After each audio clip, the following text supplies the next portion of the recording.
Welcome back to the Important Nonsense Podcast, 32 teams in 32 days, August 2nd. As you can tell by the title, today we are going to break down the Dallas Cowboys. How about them Cowboys? Joining me once again, Jason, that FF nerd, Draven. Jason, how's it going, buddy?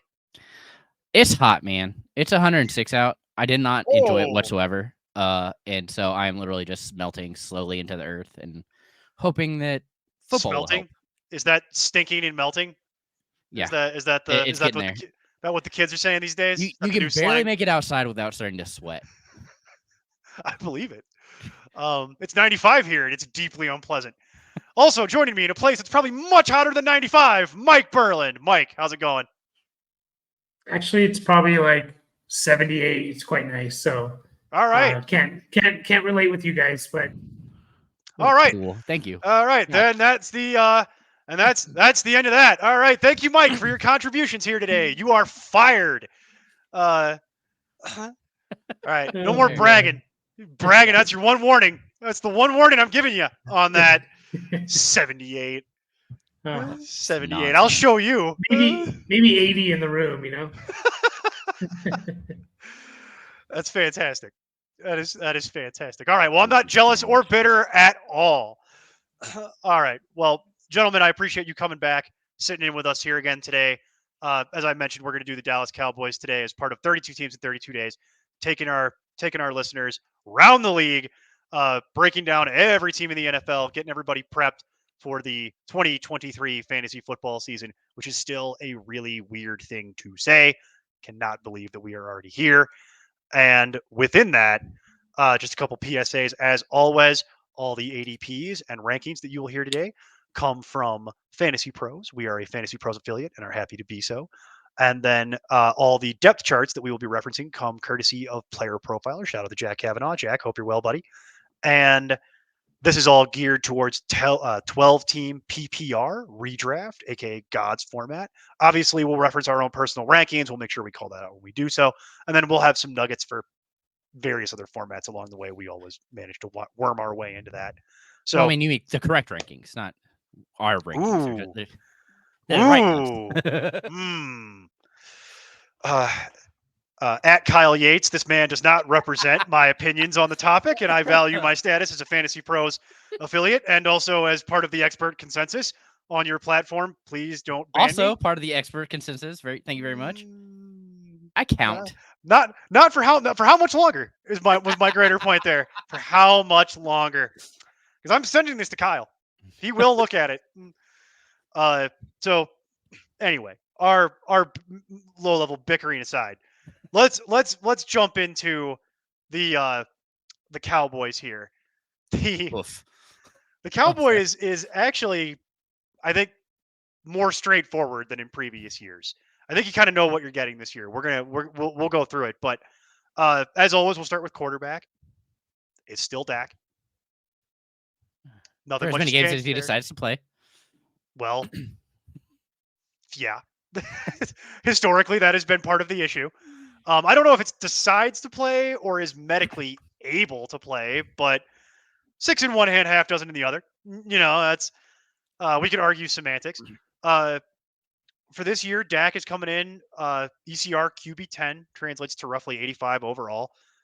His ADP is 81, so the public is largely on board with this. There's a few PSAs that I'll give here very, very quickly. One, this year, quarterback is even more inflated than normal. So just something to bear in mind. Folks are really reaching on quarterback, in my opinion, this year. That's one. Two, if you're doing a lot of expert mocks, which the three of us do, this year has really kind of been dubbed the year of the wide receiver. Put a pin in that. It's going to become relevant again here in about 10 minutes. We're going to circle back to that particular idea because it's something that I've noticed is somewhat shocking. And I'm curious to get your guys' opinion on how some of this is manifesting itself. As it relates to Dak, my own personal opinion, I don't have an issue with Dak being the QB 10. That's about where I have him in my rankings. You don't get the rushing floor that you used to with Dak. Otherwise, if you did, he'd be higher. He is very accurate passer. It wouldn't shock me if Dak hit 4,000 yards. You know what I mean? And it's just a question of how many touchdowns. And it all gets baked into Jason, where I'll go to you here because I already can see you forming this idea and I can read it out of your head. That's all. That would be based on the idea that he played a full season. Oh. So go ahead. That makes more sense. Do your thing. I mean, I just don't see that happening for one. And then every time he plays, he decides he has to throw at least 1.2 picks a game or interception a game. So that also kind of takes away from that rushing floor that he used to have that isn't there anymore. So I can't get that high on him. I mean, I just can't do it. And last year he was QB 18 by the end of the year. There were reasons for that. It's not. Well, he missed 5 games. That's the main. That's reason. exactly why. I mean, I have a hard time believing that he is going to play a full season because I just don't trust him to. He doesn't. I mean, his line's fine. They're trying to slow it down, which I don't think is going to help him when he actually goes to throw it. And I'm just so worried about it getting lit up that it's terrifying for me to even decide that I want to have Dak as a part of my team.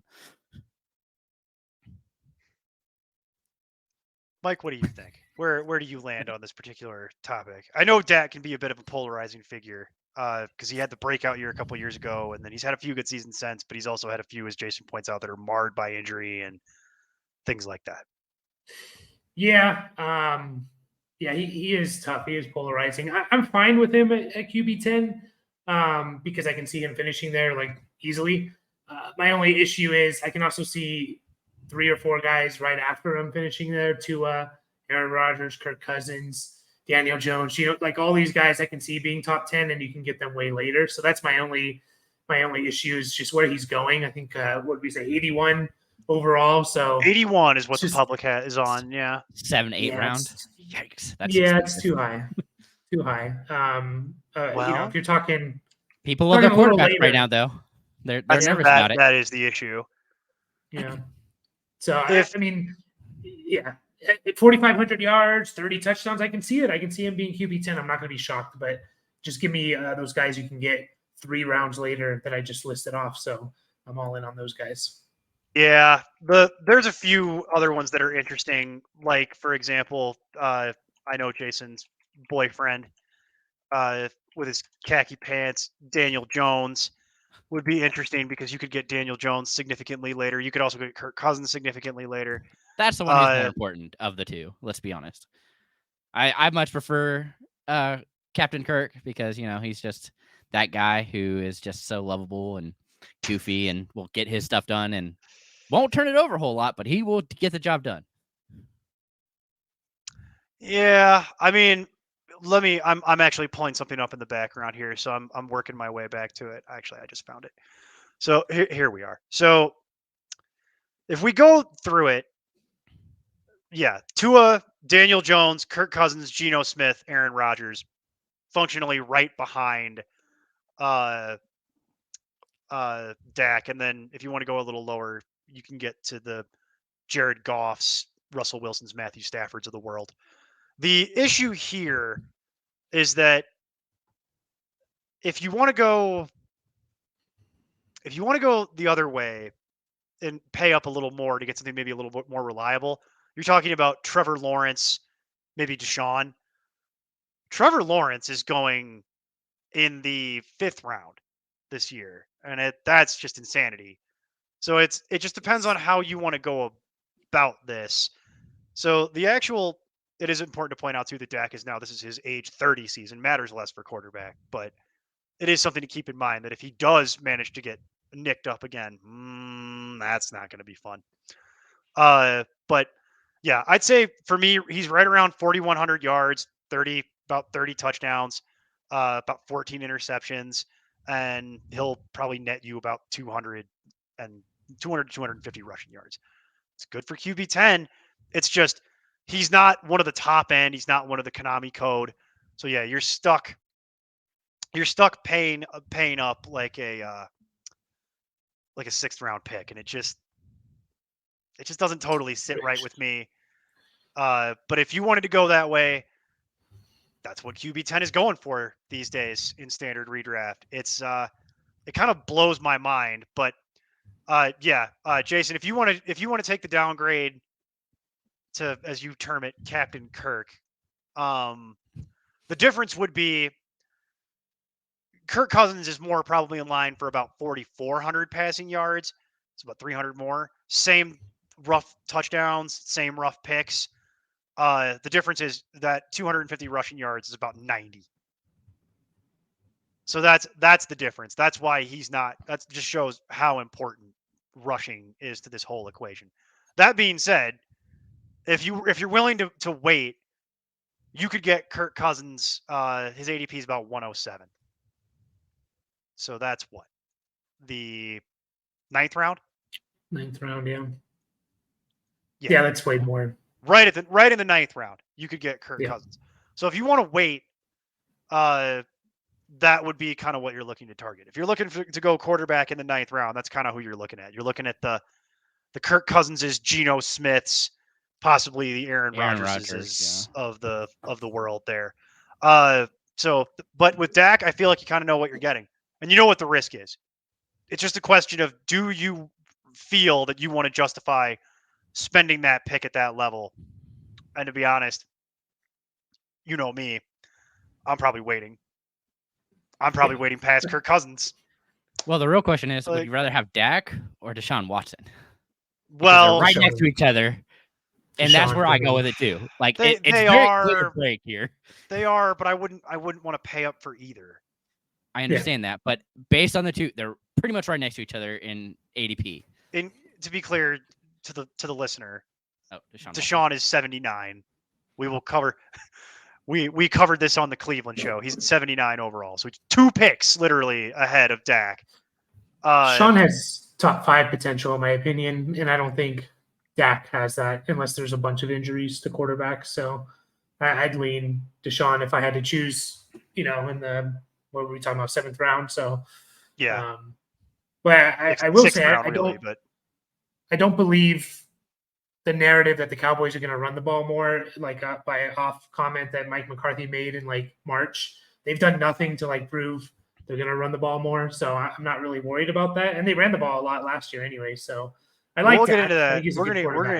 Let's get into that here momentarily. So let's put a pin right in that, because that's where we're going to go next. But my whole thing with this also is just the whole quarterback ranking system, I think, is kind of screwed up this year, because they've got Mahomes, Allen, and Hurts in a tier. And I'm like, nah, the tier wouldn't even work that way. It would be Mahomes, Allen, Hurts, Lamar, Fields.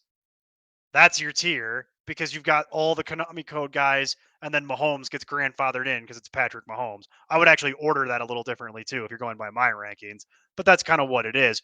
And then you have a defined second tier of Burrow, who, as we discussed in the Cincinnati show, is being way overdrafted for what he's going to do or should be capable of doing. Then Herbert, then Lawrence, then Watson, then Dak. And I find myself occupying 0 shares in redraft of any of that second tier, and very few of the first tier. I was about to say, I'm surprised you have any of the first tier. I don't have. I have ones where I maybe have gotten grandfathered in, but I don't have any of that either. My wheelhouse is way lower. You're down in the Aaron Rodgers in the 10th round, flanked by like Matthew Stafford potentially, or in other ones where I cheap all the way out. You're talking about like Matthew Stafford with like Anthony Richardson. I was like, you don't go with your hometown guy? Who? Fields? Hometown, as in where you are currently. Let Russ cook? No, yeah, no, I stay far away from that disaster. I didn't know if you wanted to be able to buy into your hometown team. It's just how it goes. I don't play Neil no homer. Neil no tie up. Real football watching with fantasy football watching. No. These are separate ideas entirely. I do find myself weirdly with Daniel Jones shares, because that's one of the ones that's like a polarizing figure. He still falls in a lot of drafts because people are like, ew, Daniel Jones, ew, grody. And I'm like, I will take Daniel Jones and pair that with Rodgers or Richardson or Carr or Stafford. I don't really want Carr, but as a backup, I'm okay with it, but I don't want Carr to be my starter. I'm terrified of that. But Richardson, I think, is also being overdrafted, but there are certain leagues where he falls. This is going to be the difference between drafting with experts and drafting in your home league. because this problem is already happening at the expert level. In your home league, it's going to get blown out of proportion. But I think we all agree, Dak at his current ADP for the room here, not really going to be your recommend. You'd probably either want to go all in on quarterback earlier, or you'd want to wait. And I would preach waiting for me. Yeah, as we normally do with the waiver wire show. Right. And also this show historically. So within that, you don't want to get stuck in that no man's land, that purgatory. But Dak, I mean, you kind of know what you're getting. To your point, Jason, as long as he's healthy, you know what you're getting. But you also have to understand that the last time he played a full season was like 3 years ago. Yeah, So, and with that in mind, the backup quarterback is Cooper Rush. yes. So that's the important. Does not matter as it relates to Cooper Rush. Only matters if you find yourself with skill position players on the Cowboys. And Mike, with that, let's circle back to what you were just bringing up. The idea that the Mike McCarthy, it is lying season. And Mike McCarthy is no stranger to spouting lies from his cheese hole. And he likes to say some stuff in the offseason. And this year he's been talking a lot about how impressive Malik Davis and Ronald Jones, Deuce Vaughn look, and how they're going to run the ball more to take some of the pressure off the passing game, and blobbity blip blip blip. You buying it? No, not at all. First of all, this was March. I just went and looked. March 2nd, he said that. They already ran the ball 45% of their time last year, which was the most in Mike McCarthy's career as a head coach. They did nothing. They let go of Zeke Elliott. You know, we're going to talk about the receivers they brought in. They drafted a pass catching tight end in the second round. They didn't draft any running backs or bring any. I'm not buying it. But if we're getting into the running backs, it doesn't change anything of how I feel about Tony Pollard. And I really like Tony Pollard this year. And what is he going? ADP 22, so end of the second round. I'm in on Tony Pollard. We've seen he doesn't need a huge workload to be, what was he, RB7 last year, I think. Yeah.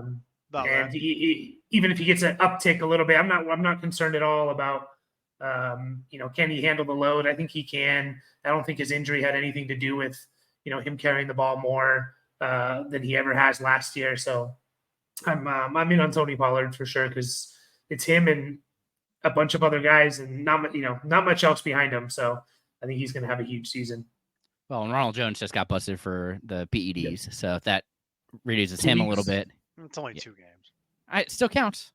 The bigger issue is that it's Ronald Jones. They might cut him. Yeah. Well, and then exactly, because there's also a lot of hype around Deuce Vaughn, which is going all around the internet as well. So having them both kind of doing the same job would be interesting, because the fact that he is significantly smaller. He is shorter than Sproles and weighs significantly less.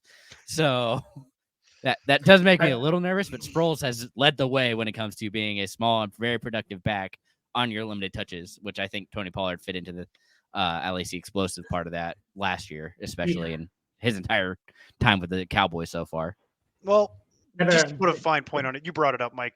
Tony Pollard ranks between RB 5 and 8, which normally in a normal year would mean you were like the 5th or somewhere between the 5th and the 8th overall pick. But I mentioned earlier at the top of the show, we're going to talk about this a bit throughout the next few weeks because it's becoming more and more relevant. This year, with the expert consensus, this really is, in addition to the year of where people want to talk about reaching on quarterback, this is the year of the wide receiver. This is how the experts are recommending people draft. I think you're going to see a big difference between drafting in expert pools and then drafting in your home leagues. Because this year, if you just go strictly by the ECR, in the first round, there are 2 running backs that are coming off the board regularly. That is the lowest amount that I've ever seen. And I've been doing this since 2005 because I'm old. So I've never seen it be this lopsided. Wide receivers have been gaining traction over the last few years. I get the theory. I get the math that puts it out. But because of that, PPR. Right. Because of PPR. But wide receiver is taking over. Running back is getting pushed down the board. It's McCaffrey and it's Eckler. And what do those 2 guys have in common? Catch all the pass. Backs. Yeah. Nobody else cracks that first round except for those two guys. It's all wide receivers, and I'm including Travis Kelce as a wide receiver for the purposes of this conversation because why not? He's a wide receiver. He should be a wide receiver. So that's how people are ending up getting Tony Pollard RB5, ranking 17 overall, which is crazy. ADP 22. So this is the year where you can get quote unquote values at running back. You know what I mean? Is it really you could have that conversation. Is it really a value when its ADP is that way? And should you reach on a running back in the first round? Is that really a reach?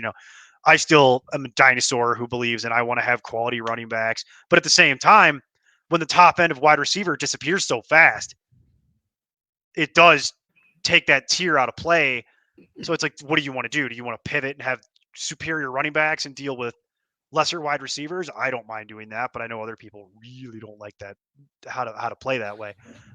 It's just something to keep in mind because I have a feeling that when you're playing in your home league, that's not going to work that way. I think the running backs will still get grabbed early and often. Old habits die hard. You know what I mean? If I have anything to say about it, let me tell you, running backs are going to be a big part of those first 3 rounds. Exactly. So as it relates to Tony Pollard, I have no issue with him being anywhere between RB5 and RB8. And if you can get him in the second round, great. Good for you. I mean, that seems like an appropriate place to go for it because he will get the full job. I'm not worried about Malik Davis taking touches. Ronald Jones is Ronald Jones. I'm not worried about I'm even less worried about that. And then if they tried to give Deuce Vaughn the whole job, he'd be dead. He's physically not big enough to do it. Yeah, he's 5'6". I think 5'5". I looked at 5'5" and 180. Yeah. And that was being generous with his weight. Yeah. I was like, so say that's soaking wet. Like that's with all of his gear on. Right. They just hosed him off. That training camp clip of him running, it's like that dude would have been tackled like a 4-yard gain. It was like they're obviously not tackling. And it's just everyone's like, oh my God, did you see Deuce Vaughn? I like him though. I think he's I think he's a good player, but yeah, he can't take on the full workload. If anything, he's Darren Sproles, but not this year. I don't think it's going to happen this year. So. He might be interested. The greater point is, we talk a lot about like running backs you need to handcuff, and Tony Pollard has no handcuff. There is no handcuff. There's no ADP for anyone. There's no ranking to justify it, and I firmly believe if something was to happen to Pollard, you're in a full-on committee. Malik, Jones, and Vaughn would all get involved. And you wouldn't know who to trust on any given week until somebody could separate. So it's worth knowing that room just for waivers, but that is not anything that you need to draft. It's Pollard, and then you're moving on from the running back room. It's actually very straightforward in that regard. Does anyone want to pound the table for any one of these guys? I sure don't. Nope, not really. I mean, unless we see something in, it's August 2nd. So unless we see something in training camp preseason, maybe. Sure. But no, sure. Not really. As we sit here today, I see no reason to waste any kind of draft capital on anything that isn't Tony Pollard. And if you want to get Tony Pollard at his current ADP, cool. Probably wouldn't reach. That's just general advice. Don't reach. Yeah. So let's talk about wide receiver. We started kind of getting into it with the year of the wide receiver conversation. And you also referenced they've changed how this room works a little bit. It's an interesting room. You have Ceedee Lamb, who coming off his breakout season last year. What analysis is there? Ceedee Lamb, good at football. It's not hard. Just watch any amount of highlights of Ceedee Lamb. You'll see why Dak looks for him early and often. He's incredible in space. He's great over the middle. He's a matchup nightmare. I'm a little concerned that if they try to give him the workload he had last year, that he might die because he's not the biggest dude. They brought in Jason's boyfriend, Brandin Cooks, to frustrate everyone in the universe. And then they still have Michael Gallup, still here, still selling fake doors. I refuse to get suckered into this never again. They also have Kevontae Turpin, and which it's a guy. It's not really something I would worry about. And then they have draft pick from last year and camp darling. Every camp since he's been on the team. They nothing but rave reports. Jalen Tolbert. Similar note from me on Jalen Tolbert to Michael Gallup. You fool me once, shame on you. I'm not getting. To me, just as far as ADPs go, real quick, CeeDee Lamb, wide receiver 6, translates to 15 overall. That's right. CeeDee Lamb is being drafted significantly ahead of Tony Pollard. A weird thing this year. His ADP is 11. End of the first round on CeeDee Lamb.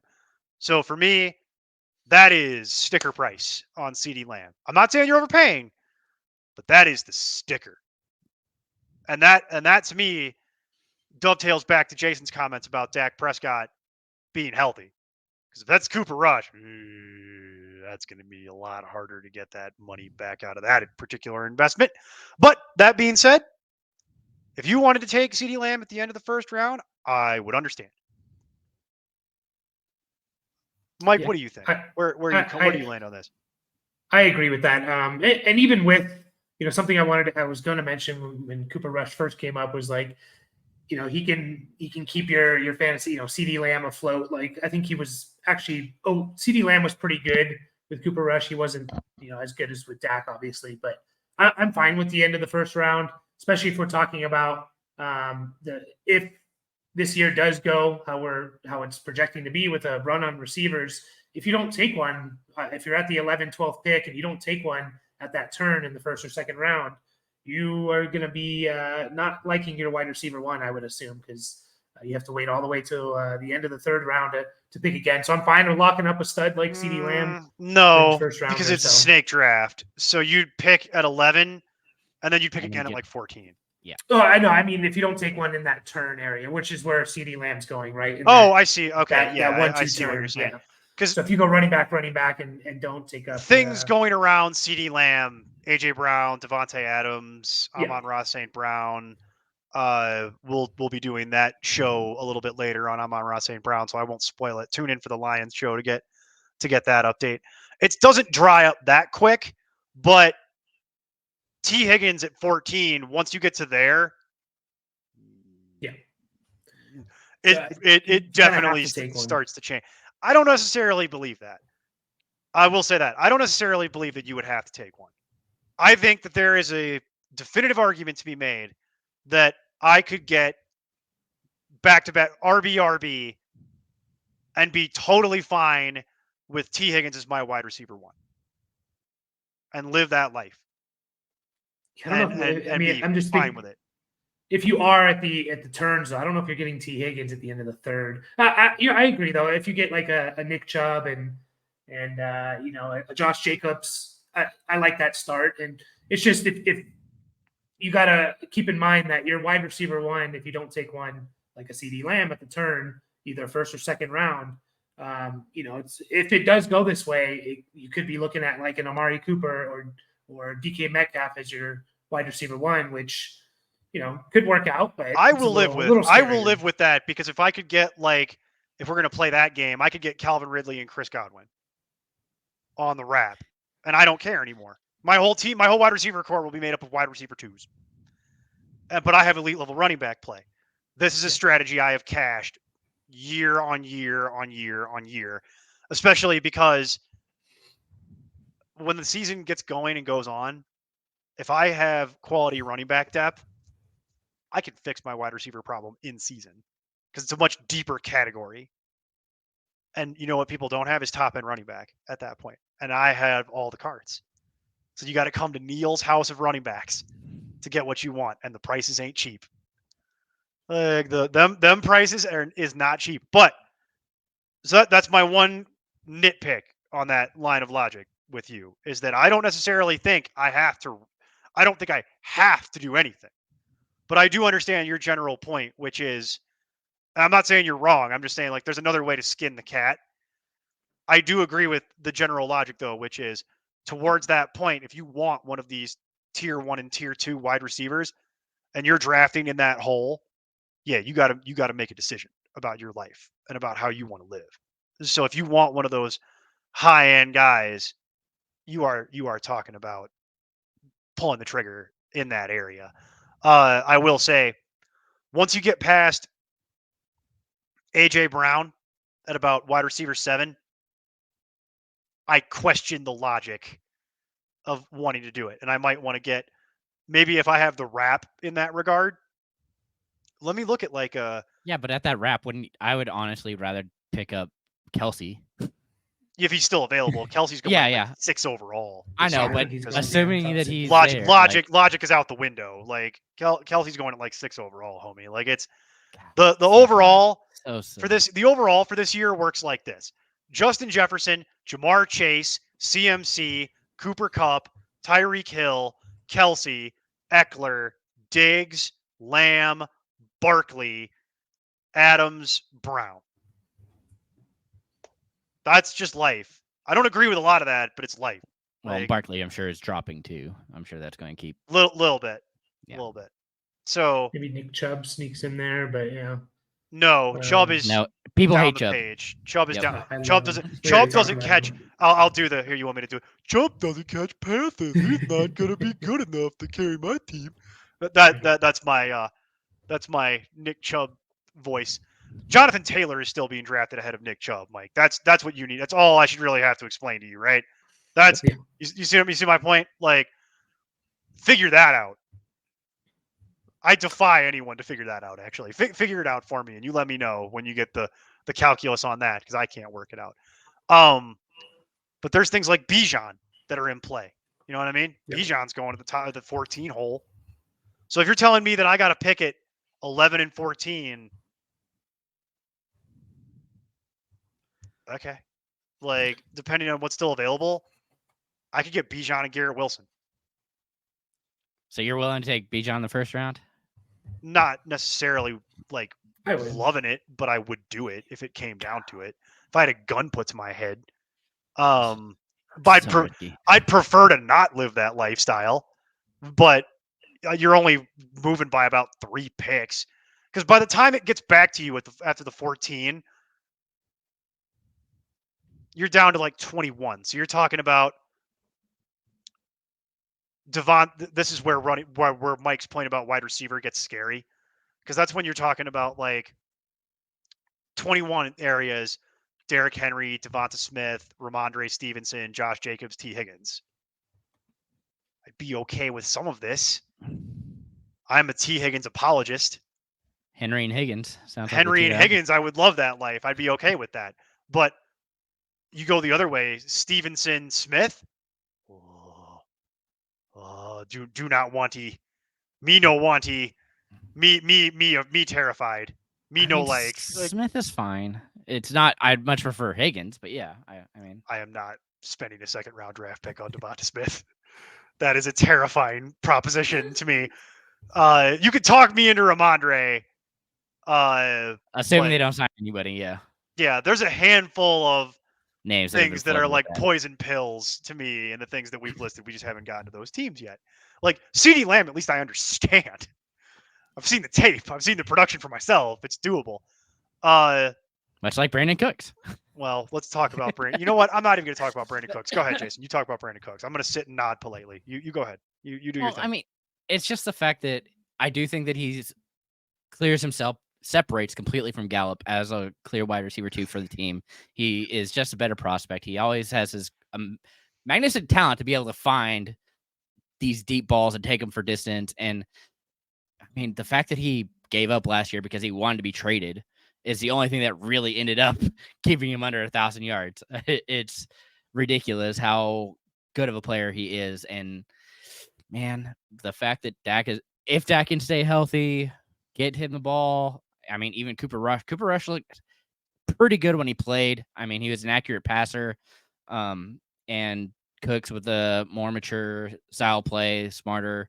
I easily see him coming back to it. And at that ADP, man, I feel like I'm going to end up with a lot. What of is the here. ADP? You didn't even read it. 96.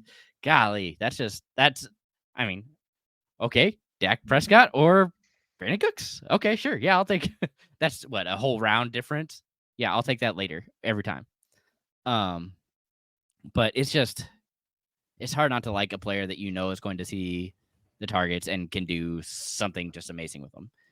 It's hard not to like. He's just so good. I love watching him play, and his talent is ridiculous. I don't. That makes me happy. So I'm so to happy put a for him. fine point on this, Brandin Cooks is wide receiver 40, translates to about 94 overall. His current ADP is 96.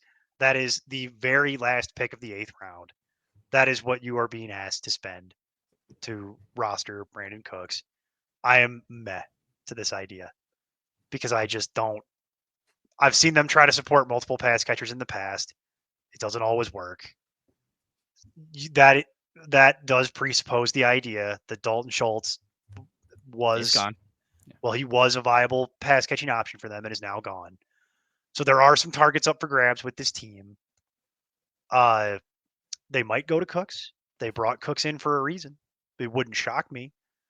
But his ADP is a little rich for me in the 8th round. But I'm not a Brandin Cooks apologist, and I know you are. Well, he's only had 3 seasons where he hasn't hit 1,000 yards. And one of them was his rookie year. Yeah, it's not. It's fine. It's just I don't like trusting the B options in general on Dallas typically. So well, that's because you had Gallup as your B option, who couldn't even stay healthy for most of the time he was playing. Roast people. I can tell you, if you're talking about things that are going in that neighborhood, you're talking about Antonio Gibson. Oh. You're talking about if you got what this quote unquote 0 RB, yeah, okay, maybe. I mean that's fine. You're talking about Michael Thomas. You're talking about Elijah Moore, Jacoby Myers, Pat Freiermuth, Evan Ingram, things of this ilk. At that point, so it's maybe talk me into Myers, but that's tough. Yeah. So Cooks on Island sounds good to me. What do you think, Mike? Is this doing anything for you? I was originally thinking, too rich for me. Then you started reading those names, and I'm kind of like, doesn't sound so bad now when you read those names off. Yeah, it's tough. Like you said, the B option on Dallas, especially if they are going to run the ball more, which I guess we do have to. I don't think it's going to happen, but we do have to keep in the back of our minds. But I'm okay with it. I'm not excited. I'm not like, yeah, I got Brandin Cooks. I'm not going to be like that, but I'm just going to be like, okay, this could work out. He could have a solid season.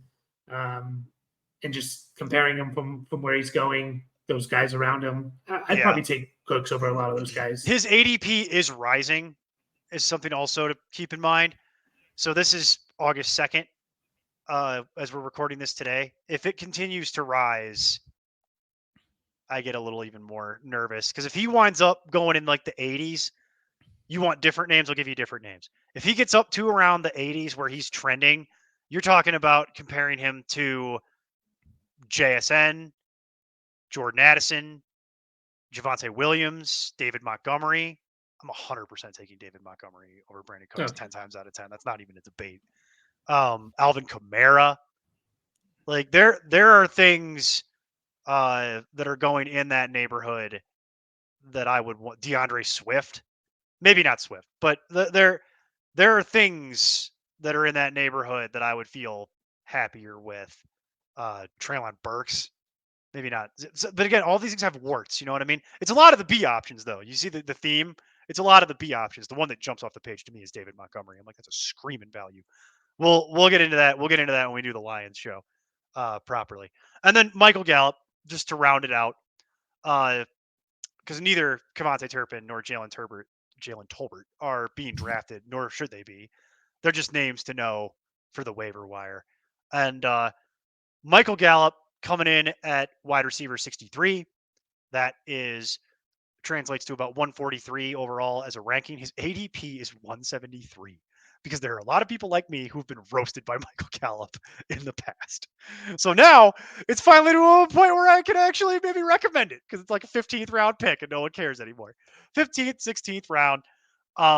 Does anybody have any meaningful analysis on Michael Gallup that they'd like to share? Not really. I mean, if you are that enthusiastic about Brandin Cooks, then I think you maybe taking a shot on Gallup isn't a bad idea. I'm not saying take them both, but I mean, you can kind of apply almost the same. I think Brandin Cooks is better, but no, I'm probably out on Michael Gallup, but he is basically free, right? Pretty much. 173 overall translates to literally like a 16th round pick. So you're not really being asked to put much in at that point. He's basically your last skill position player. So at that point, I could say that would be fine. It's not going to be consistent. It's like Dollar Tree Tyler Lockett. Like if you really squint hard, like that's kind of what you're looking at. And then to round out the room, I'm just going to defer to Jason. They have 2 tight ends on the team. One is Jake Ferguson. The other is Luke Shoemaker. Jason, talk about tight end because I can't be bothered. Well, I actually really like Luke Shoemaker here. Out of Michigan, 6'5". Going big dude. undrafted. Completely Correct. undrafted. Both of them are undrafted. It also doesn't help that Shoemaker has been dealing with plantar fasciitis, which is just a pain. Absolutely hate that for him. But when he's on the field, he's definitely a good replacement, and I actually would be excited. I am expecting to have him as a waiver wire option this year. Wow, golly! But yeah, I'm That's excited why we do these for in him. the preseason. You got to get into form. La la la la la la. Yeah. But Waiver wire option. See, yeah, my mind also goes way too fast, and I have to figure out how to slow that down. That doesn't help things either. So, but with that in mind, I really like him as an option. Really talented. I mean, his senior year, he caught like 22 passes and went for 343 yards and a touchdown. So pretty impressive player. And I really think that once he is healthy, he can definitely make an impact as one of the shorter area options for Dak and or Cooper Rush, whoever decides they are going to be available that week. But until then, Jake Ferguson's fine. I definitely don't see a reason in drafting him. Really either of them, but I would expect that Ferguson won't likely be on the waiver wire show. There it goes. But it's just I would expect actually both of these guys could probably qualify for the waiver wire show because neither of them are being drafted and nobody seems to care. I think that there is a non-zero chance that one of them could pop and have some value at various points. And Ferguson has the inside track on that just because he's been in the league longer. And he's healthy. So somebody typically catches passes. Dak likes to throw to the tight end. We know this. This is why it's hard for me to get excited about the B options in the wide receiver room because who the hell knows, man? But now he has Tony Pollard out there more. He's not having to throw it to Zeke. I know, but at the same time, he's still just the way they run that offense. He needs a security blanket over the middle of the field. And yeah, Pollard will do some of that. But historically, Dak looks for a tight end, whether it's Dalton Schultz, Jason Witten, what was the other guy's name that was competing with Dalton Schultz for a while and then is gone? Was it Blake Jarwin? Blake Jarwin, yeah. Thank you. Sunshine. Blake Sunshine Jarwin. This happens, man. Every year, Dak finds a tight end that he likes to throw to. So I think they only matter for the sense that like tight end is a crapshoot unless your name is Travis Kelce. So none of this needs to be drafted, but just keep an eye on it because the Cowboys tight end historically has had value and Dak likes to throw to the big guy over the middle. That's what he does. Like he does that. And to what Mike was saying, I just am not convinced that they're going to materially change that scheme. I think it is a new OC. That's the other thing. They did get rid of their OC and moved to Schottenheimer. Isn't it basically just McCarthy? It's still McCarthy. They still run the old Packers offense. That's what it is. It's McCarthy's offense. I think Schottenheimer's there to look pretty and hold a clipboard. Like that's kind of what we're there to do. So I'm just not sold on some of this, but we've covered it. I don't think anybody's going to pound the table and be like, you have to draft one of these tight ends. No. Just let the competition play out and see where the dust settles and figure it out from there. To be perfectly honest with you, the only thing I'm actually excited about on this team is Tony Pollard. That's really the big takeaway from this show. At current ADP for everyone, the only thing I'm actually really excited about would be Tony Pollard. If I got Tony Pollard, I'd be like, yeah, feel good about it. Everything else, I feel like you're paying sticker price for, with the exception, and even then, really, actually, I'll rephrase that statement. The only thing that you're not paying potential sticker price for is Brandin Cooks. The only thing that I'm excited about paying sticker price for would be Tony Pollard. That's really it. Like, I'll pay sticker for Tony Pollard. I'm good with it. The rest of it, you might be able, and you're getting a little bit of a haircut, a little bit of a discount on Jason's boyfriend, Brandin Cooks. So, Jason, I'll give it to you for final thoughts. If you want to go write one last loving, touching soliloquy to your man, go ahead, because now's your time. No, I'm just curious to see who them boys are. So it's I'm curious to see where they end up at the end of the year. So we'll see how this goes. Behind Philadelphia. Mike, take us home. I'm actually basically okay with everyone at their ADP except for Dak. So I think it's a solid team. I think they're going to be one of the better teams in the NFC, better offenses, and I'm okay with the running back, receivers, and just kind of avoid Dak and where he's going. All right. Well, there it is, ladies and gentlemen. The 2023 Dallas Cowboys, actually one of the more polarizing teams, because it's a lot of same faces, but just enough has changed to where it does kind of need to get rehashed out. I'm also not as bullish on them in the NFC as I think a lot of people are. I think if that team played in the AFC, they would get pantsed. They're very fortunate to be in the NFC. But with that, we will, speaking of teams that are probably going to get pantsed, we will see everyone tomorrow to talk about the Denver Broncos, even though I don't want to. With that, keep up the nonsense, and we'll see you tomorrow. I'm Tim Kitzer from NBA Jam and NFL Blitz, and you can find all the guys at ImportantNonsense.com. Kaboom!